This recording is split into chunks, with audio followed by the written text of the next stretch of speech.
स्वागत है आपका फास्ट न्यूज इंडिया में। मैं स्वाति और आइए नजर डालते हैं आगे के प्रमुख समाचार पर। सिकंदरपुर बलिया क्षेत्र के ग्राम सभा सिसोटार के प्रधान पद के प्रत्याशी बीजेपी नेता कृष्णा वर्मा ने दिल्ली विधानसभा चुनाव में हुई हार को लेकर अपना पक्ष रखते हुए कहा कि दिल्ली चुनाव में हुई हार को पार्टी हाईकमान समीक्षा करेगी और कमियों की दूर करेगी तथा एक बार पुनः आने वाले समय में दिल्ली विधानसभा में बीजेपी की सरकार बनेगी। लाइलाज बीमारी कोरोना वायरस पर लोगों का ध्यान आकर्षित करते हुए कहा कि इस बीमारी से जितना हो सके बचने की जरूरत है तथा समय से डॉक्टरी सलाह लेना भी आवश्यक है। अंत में उन्होंने समस्त क्षेत्रवासियों को होली की शुभकामनाएं दी। फास्ट न्यूज इंडिया से बात करते हुए ग्राम सभा प्रत्याशी कृष्णा वर्मा। देखिए, वहाँ पर जनता वहाँ का विकास से अधिक और विकास के मुद्दे पर वो जीते हैं, लेकिन विकास नहीं किए हैं, जनता को भ्रमित किए हैं। जी। और हम कहेंगे इस बार हमारी जो पार्टी है उसकी थोड़ी गलती थी, उसको हम लोग सुधारेंगे और प्रयास करेंगे कि अगली बार अच्छे तरीके से हम लोग जनता को प्रभावित करने का काम करें। सर, अभी मान लीजिए कि बीजेपी की केंद्र और राज्य में सरकार चल रही है जी। सर, लोगों का कहना है, कुछ लोगों का विपक्ष पार्टियों की मानना है कि सरकार तो आई, नया साल तो आया, लेकिन महंगाई लाया, तमाम चीजें महंगी सर मिली सर आपकी सरकार में। सर इस पर क्या सब कहेंगे? देखिए, महंगाई तो कुछ खास बढ़ी नहीं है और प्रयास हो रहा है जी, भरसक प्रयास है कि महंगाई को कम किया जाए। जी। सर अभी होली आने वाला है सर, होली भी आने वाला है, क्योंकि 10 मार्च की होली है सर। सभी क्षेत्रवासियों को सर किस तरह का बधाई देना चाहेंगे आप, जो भी संदेश होगा? हम सभी ग्रामवासियों देशवासियों को होली की हार्दिक शुभकामनाएं देते हैं और कहते हैं कि सेफ्टी से रंगों का त्यौहार जो होली है उसको खेला जाए।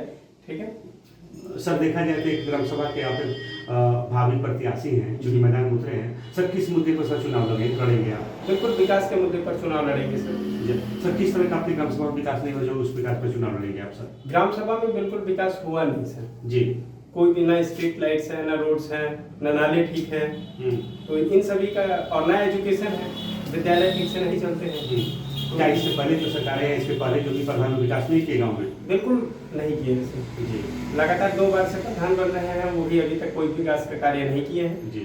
तो हम प्रयास कर रहे हैं कि लोगों तक जाएं और उनके काम को बताएं जी, और अगली बार लोग अच्छे व्यक्ति को चुने। जी। सर लास्ट सवाल और आखिरी, सर आप क्षेत्रवासियों को क्या अपील करना चाहेंगे, क्या संदेश देना चाहेंगे आप?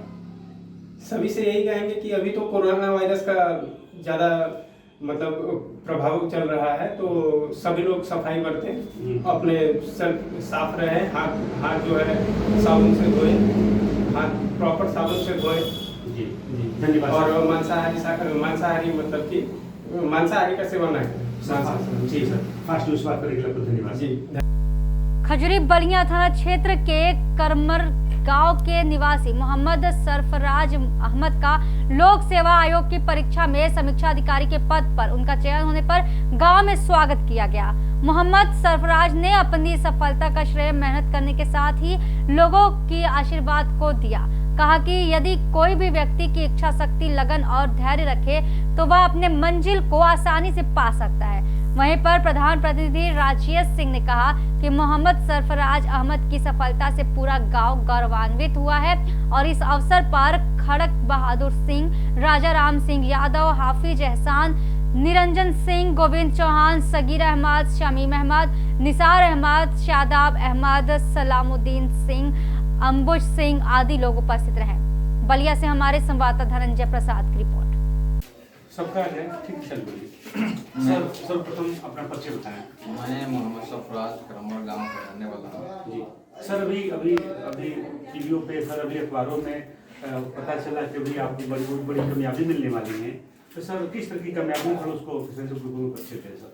उत्तर प्रदेश लोक सेवा आयोग द्वारा चयनित उत्तर प्रदेश लोक सेवा आयोग द्वारा आयोजित 2017 समीक्षा अधिकारी के पद पर मेरा सिलेक्शन हुआ है। जी। और ये सर किस तरह कैसा महसूस हो रहा है आपको? आज का दिन खुशी का दिन है, चूंकि क्षेत्रवासी चूंकि जनपदवासी बड़ी खुशी में है कि यहाँ बलिया ने कुछ ऐसा दिया तोहफे के रूप में कि मतलब कहने तारीफ काबिल कम ही है, प्रशंसा किया जाए तो सर ऐसा कैसे महसूस हो रहा है? क्या सोच रहे थे पढ़ाई के समय में कि हम इतना जल्द कामयाब हो जाएंगे, मन दे सकते हैं, तरह तरह के विचार बन रहे होंगे कि कामयाबी मिलती है नहीं मिलती है? सर इस पर प्रकाश डालेंगे सर। ऐसा है कि लक्ष्य एक निर्धारित करने के बाद एक लंबा समय प्रोसेस होता ही है जी। और इस प्रोसेस में दृढ़ इच्छा शक्ति और धैर्य के साथ आगे बढ़ना चाहिए जी। और इस धैर्य इच्छा शक्ति के बदौलत कामयाबी हासिल होती है। सर जब रिजल्ट आया तो आपको मालूम कब पड़ा? फिर रिजल्ट आया कि कब रात में दिन में कब देखे? मेरा एक मित्र रविंद्र यादव हैं, उन्होंने 9 बजे करीब ये सूचना दी कि रिजल्ट 2017 समीक्षा अधिकारी का आया है, आप देख लें। जी। तो उसके बाद एक मेरे रिश्तेदार ने फ़ोन किया कि आपका 2017 समीक्षा अधिकारी में पद पे चयन हो गया है और आपका नाम है। उसके बाद मैंने अल्लाह ताला का शुक्र अदा किया और माँ बाप के जो सपना था और जो करमर गांव के मेरे अपने शुभचिंतक हैं उनके आशीर्वाद और तो सर क्या मालूम था पहले से कि मेरा हो ही जाएगा? आप जिससे मैंने पिछले 17-18 को 2018 में मेरा 2019 में लखनऊ में एग्ज़ाम हुआ था, तो मेरा जो एग्ज़ाम का जो प्रोसेस था और इस तरह से प्रक्रिया चल रही थी तो मैं कॉन्फिडेंट था कि मेरा इसमें सिलेक्शन होना चाहिए। जी आपके द्वारा युवाओं के लिए कोई संदेश? युवाओं को चाहिए कि एक इंटरमीडिएट के बाद अपना एक लक्ष्य निर्धारित कर लें कि वो किस क्षेत्र में जाना चाहते हैं। प्रोफेशनल कोर्सेज है, टेक्निकल कोर्सेज है, एकेडमिक कोर्सेज है। अगर वो सिविल में जाना चाहते हों तो अपना एक ऑप्शन बना लें कि सिविल के साथ साथ एक अगर उनके पास अगर डिमेरिट हो तो वो अपना दूसरा उनका ऑप्शनल हमेशा बरकरार रहे जी, कि अगर उनको अगर सिविल में कामयाबी ना मिल रही हो तो उनके एक दूसरा जो ऑप्शन बना रहे वो हमेशा कामयाबी की तरफ आगे बढ़े। सर क्षेत्रवासियों के लिए कोई संदेश? चूँकि अभी 10 तारीख को होली है, चूँकि हिंदू मुस्लिम भाइयों का पर्व है, खुशी का प्रतीक है, सर इस पर देशवासियों के क्षेत्रवासियों का संदेश देना चाहेंगे? मैं देश के जितने भी सभी धर्म के मानने वाले हों, हिंदू मुस्लिम सिख ईसाई, और मैं चाहता हूँ कि सभी देशवासी मिलकर इस होली को साथ साथ मनाएं जी और एक दूसरे से प्रेम और लगाव बना रहे और हमारा देश आगे की तरफ अग्रसर हो और विकास के मार्ग पर सभी लोग इसमें हासिल हो। बहुत बहुत धन्यवाद आपको इस बात करने के लिए। जौनपुर मुंगरा बादशाहपुर थाना क्षेत्र के प्रयागराज मार्ग पर ग्राम कोदहू के करीब शुक्रवार की सुबह करीब 7:30 बजे साइकिल से स्कूल जा रहे भाई बहन की ट्रक से कुचलकर घटना स्थल पर मौत हो गई। खबर पाते ही ग्रामीण और परिजनों ने प्रयागराज मार्ग पर कोदहू के पास चक्का जाम कर दिया। गुस्साए लोगों ने चक्का जाम कर दिया। मौके पर पवारा सुजानगंज की पुलिस एवं क्षेत्राधिकारी मछली शहर विजय सिंह पहुंच गए। क्षेत्राधिकारी के ठोस आश्वासन के बाद 1 घंटे बाद चक्का जाम समाप्त हुआ। बताते चले कि नारायण डी गांव के निवासी स्वर्गीय अनिल कुमार धुरिया की 16 वर्षीय पुत्री नेहा व 13 वर्षीय पुत्र रोहित कक्षा 6 का छात्र था। दोनों अपने स्कूल जा रहे थे। जैसे ही वो कोदहू गांव के करीब पहुंचे, पीछे से आ रही तेज रफ्तार ट्रक ने साइकिल सवार दोनों भाई बहन छात्र को कुचलते हुए भागने लगा। ट्रक में साइकिल फंस जाने के चलते दोनों भाई बहन छात्र की घटनास्थल पर ही दर्दनाक मौत हो गई। ग्रामीणों ने परिजनों को सूचना देते हुए चक्का जाम कर दिया, जो कि 1 घंटे तक चला। घटना की जानकारी होते ही थाना प्रभारी मुंगरा बादशाहपुर अरविंद यादव मैं पुलिस फोर्स के साथ मौके पर पहुंच गए। ट्रक चालक के विरुद्ध कड़ी कार्रवाई की और थाना प्रभारी अरविंद यादव ने दोनों शवों को कब्जे में लेकर पोस्टमार्टम के लिए रवाना किया। घटनास्थल पर मौजूद यहां की विधायक सुषमा पटेल ने पत्रकारों से बात करने से किया मना। कहा नो कमेंट।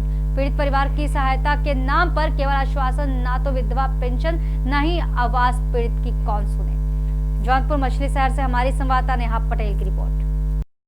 मैं फास्ट न्यूज इंडिया से नेहा पटेल और आज हम बादशाहपुर के अंतर्गत नारायण डी गांव में आए हुए हैं। आज 2 बच्चों की, एक जो रोहित नाम का लड़का था, छोटा सा बच्चा, उसकी उम्र 11 साल और नेहा की उम्र 16 साल। वो दोनों स्कूल जा रहे थे और एक ट्रक वाले ने उनका बहुत ही बुरी तरह से एक्सीडेंट किया और जिसमें उन दोनों की ही वहीं उसी पर मौत हो गई।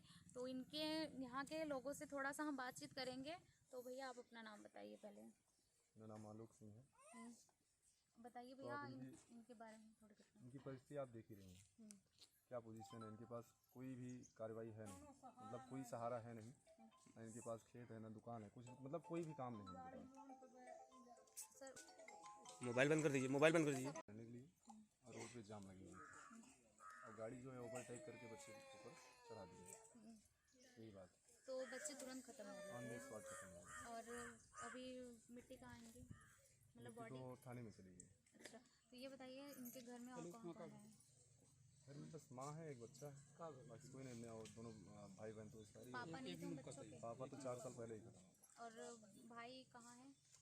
भाई तो मुंबई है। इनका मतलब तो फिर इनका घर का खर्चा कैसे चलता है? घर का खर्चा कैसे चले, अब वही मजदूरी, मतलब वही दाना वगैरह भूनती है, बस उसी से अपना काम चलता है। चाची अपना नाम बताइए। जो आपके 2 बच्चों का एक्सीडेंट हुआ, जो खत्म हुआ, उनका क्या क्या नाम था? रोहित नेहा। अच्छा, आप ये बताइए आपके घर में कौन कौन है? हमारे घर में कोई नहीं, हमारा आदमी भी नहीं। अच्छा, आपके घर का खर्चा, अच्छा आदमी कितने साल हुए खत्म हुए? 4 साल। और कि मतलब आपके घर का खर्चा कैसे चलता है? स्कूल में खाना बनाई हुई उसी से चलता है। अच्छा, और आपके और कितने बच्चे हैं? एक बच्चा है। कोई भी कमाने वाला नहीं है। और जैसा कि देख ही सकते हैं, इनके घर में सिर्फ एक ही लोग थे, और जो 2 बच्चे, एक लड़की 2 बेटे थे। 2 बच्चों की डेथ हो गई आज, और एक लोग हैं इनके घर में कोई भी। और हमारी सरकार लोगों का यही कहना है कि ये लोग बहुत ही गरीब परिवार हैं। प्लीज़ और प्रशासन को भी इनके ऊपर थोड़ा ध्यान देना चाहिए। और शासन जो है, हमारे जो भी यहाँ के विधायक जी हैं या फिर सांसद जी हैं, उनसे हमारी यही गुजारिश है कि यहाँ इनको थोड़ा सा गरीब, ये लोग बहुत ही गरीब हैं, इनकी सहायता की जाए अच्छे से। ये थे अभी के समाचार। जानेंगे आगे के समाचार छोटे से ब्रेक के बाद। यहाँ पटेल थाना प्रतिनिधि मछली शहर जौनपुर से समस्त देशवासियों एवं मछली शहर वासियों को रंगों के त्योहार होली की हार्दिक शुभकामनाएं। रिजवान खान जिला प्रतिनिधि अहमदाबाद गुजरात की तरफ से समस्त अहमदाबाद वासी एवं देशवासियों को होलिका दहन एवं होली की हार्दिक शुभकामनाएं। लालता प्रजापति डिस्ट्रिक्ट इंचार्ज वाराणसी की तरफ से काशी विश्वनाथ नगर वासियों एवं समस्त भारतीयों को रंगों के त्योहार होली की हार्दिक शुभकामनाएं। दीपक कुमार शर्मा प्रदेश प्रतिनिधि वेस्ट बंगाल की तरफ से समस्त देशवासियों एवं वेस्ट बंगाल वासियों को रंगों के त्योहार होली की हार्दिक शुभकामनाएं। क्षेत्रीय प्रतिनिधि असालतपुर जरई संभल से रिंकू दिवाकर की तरफ से समस्त देशवासियों एवं क्षेत्रवासियों को होली की हार्दिक शुभकामनाएं। साइन हॉस्पिटल के द्वारा निःशुल्क परामर्श एवं जांच शिविर का आयोजन दिनांक 1 मार्च 2020 दिन रविवार सुबह 9 बजे से 2:30 बजे तक। सुरेश भाई अमरजीत यादव जिला प्रतिनिधि सूरत गुजरात से समस्त भारतीयों एवं सूरत वासियों को रंगों के त्योहार होली की हार्दिक शुभकामनाएं। ब्रेक के बाद फिर से आप सभी का स्वागत है और आइए खबरों का सिलसिला आगे बढ़ाते हैं। बरेली दिल्ली में हुई हिंसा के बाद पूरे उत्तर प्रदेश में भी हाई अलर्ट जारी है। आगामी त्योहार होली के मद्देनजर बरेली जिला और आसपास के जिलों में प्रशासन ने खुराफातियों और अराजक तत्वों से निपटने की पूरी तैयारी और व्यवस्था कर ली है। बरेली रेंज डीआईजी राजेश कुमार पांडे ने बताया कि होलिका दहन स्थानों का निरीक्षण कर लिया गया है। हर थाने पर शांति समिति की बैठक कर ली गई है और खुरापातियों को चिन्हित कर उनकी लिस्ट बना ली गई है और उनके विरुद्ध संभावित कार्रवाई कर पाबंद किया जाएगा। संवेदनशील क्षेत्रों में पुलिस तैनात रहेगी। आरएएफ और पीएससी के जवानों की भी तैनाती की जाएगी। सोशल मीडिया पर भड़काऊ पोस्ट और वीडियो वायरल करने वाले, शेयर करने वाले और फॉरवर्ड कर माहौल खराब करने वाले खुरापातियों के विरुद्ध भी कड़ी कार्रवाई की जाएगी। बरेली से हमारे संवाददाता शाहबाज बेग की रिपोर्ट। सर, दिल्ली में हिंसा के बाद पूरे उत्तर प्रदेश में हाईलाइट जारी है। सर, ऐसे देखते हुए मद्देनजर होली का त्योहार करीब है। सर, बरेली में क्या सुरक्षा इंतजाम किए गए खुराफातियों निपटने के लिए? देखिए, खुराफातियों से निपटने के लिए बरेली में होलिका दहन के स्थल कंबाइन रूप से विजिट कर लिए हैं हमारे सीओ और एसडीएम ने। हर थाने पे शांति समिति की बैठकें कर ली गई हैं। खुराफातियों की लिस्ट बना ली गई है। उनके विरुद्ध जो भी प्रिवेंटिव कार्रवाई संभव है वो हम कार्रवाई कराएंगे।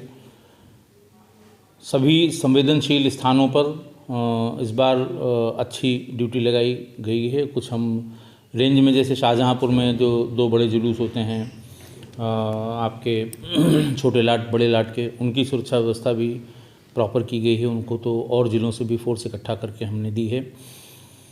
तीसरा ये है कि होली के दिन जो पुराने मामले हैं, देखिए एक प्रकरण तो जो है वो चल रहा है, दूसरा अब प्रधानी का इलेक्शन आने वाला है।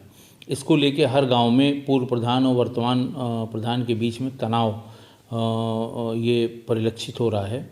तो उसको भी रोकने के लिए कि होली में ज़्यादातर हुड़दंग करते समय लोग जो पुरानी दुश्मनियां हैं वो निकालते हैं।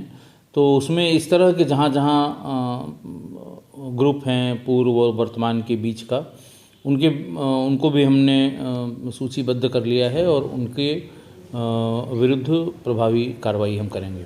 अलग से बरेली के लिए आरएएफ की मांग की गई है, कुछ आरएएफ मिल गई है, कुछ और पीएसी की हम बरेली के लिए मांग कर रहे हैं। बदायूं, शाहजहांपुर और पीलीभीत के लिए अलग से फोर्स की व्यवस्था की जा रही है। और अब तक हमारे रेंज में जिस तरह से सीएए, एनआरसी या दिल्ली में हुई समस्या के बाद किसी प्रकार की कोई घटना हमारी पुलिस वालों की सतर्कता, उनकी मेहनत, उनके डेडिकेशन, उनके कमिटमेंट की वजह से नहीं हुई है। हमें उम्मीद है कि इन सब व्यवस्थाओं के बाद हम होली के त्यौहार को भी सकुशल संपन्न कराएंगे। सर देखा जाए तो सोशल प्लेटफॉर्म पर जो एनआरसी और सीए में जो लेकर सर होली को लेकर सर कुछ सर जो भड़काऊ पोस्ट, भड़काऊ वीडियो वगैरह है तब देखिए हमारा साइबर सेल और सोशल मीडिया सेल बहुत इफ़ेक्टिव है, आपकी जानकारी में होगा। इस तरह की पोस्ट भेजने वाले, इस तरह की पोस्ट फॉरवर्ड करने वाले और शेयर करने वाले, इन सब पे हम प्रभावी कार्रवाई करेंगे। लोगों के विरुद्ध मुकदमे कायम हुए हैं, कार्रवाई हुई है। अगर इस तरह का कोई अफवाह फैलाने की कोशिश करेगा, ऐसे फालतू, गलत या गुमराह करने वाले पोस्ट अगर सोशल मीडिया पे आते हैं तो संबंधित के विरुद्ध हम कार्रवाई करेंगे। बरेली के फतेहगंज पश्चिम पुलिस को अवैध शराब पकड़ने में सफलता हासिल हुई है। दरअसल पुलिस को मुखबिर से सूचना मिली थी कि पंजाब से यूपी के रास्ते अवैध शराब बिहार जानी है और इसी आधार पर पुलिस ने वाहन चेकिंग अभियान चलाया और इस दौरान पुलिस ने हाईवे पर आते हुए एक ट्रक को रोकना चाहा तो ड्राइवर और अन्य व्यक्ति ट्रक को छोड़कर भागने लगे। पुलिस टीम ने मुस्तैदी दिखाते हुए दोनों को गिरफ्तार कर लिया और ट्रक की तलाशी लेकर करीब 95 लाख रुपए की कीमत की अवैध शराब पकड़ ली। वहीं पुलिस के अनुसार पकड़े गए लोग पंजाब के रहने वाले हैं। दोनों पर कानूनी कार्रवाई की जा रही है।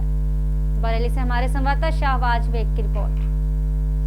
और थाना फतेहगंज पश्चिमी में एसपीआरए के नेतृत्व में एक प्रभावी कार्रवाई हुई है शराब स्मगलिंग पे, जिसमें 900 पेटी शराब जो अन्य प्रांत से लाई जा रही थी उसको बरामद किया गया है, जिसकी अनुमानित कीमत लगभग 95 लाख रुपए के आसपास है।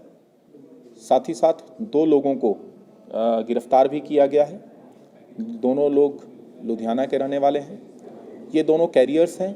ये माल जो है अन्य प्रांत जाना था, बिहार जाना था, क्योंकि वहाँ पे शराबबंदी है और काफ़ी महंगे दामों में ये कालाबाजारी शराब की ये लोग करते हैं।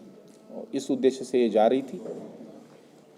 ये दोनों कैरियर्स थे, इनको अरेस्ट कर लिया गया है। साथ ही साथ इनके पूछताछ में ये माल किसका था इसके बारे में भी जानकारी मिल गई है। आगे की कार्रवाई प्रचलित है। क्या ये होली से 5 दिन पहले पकड़ी गई है, तो क्या होली पे ये बड़ी खेप वहाँ पे खपाने के लिए ले जा रहे हैं? निश्चित तौर पे होली में शराब का कंजम्पशन अमूमन बढ़ जाता है और बिहार में जैसा कि मैंने बताया कि शराबबंदी है और वहाँ पे काफ़ी महंगे रेट में ये शराब बिक जाती है। इस उद्देश्य से ये स्मगल करके शराब जो है वहाँ जा रही थी। ये थे अभी के समाचार। आगे कुछ खास खबरों के लिए बने रहिए फास्ट न्यूज़ इंडिया के साथ। धन्यवाद।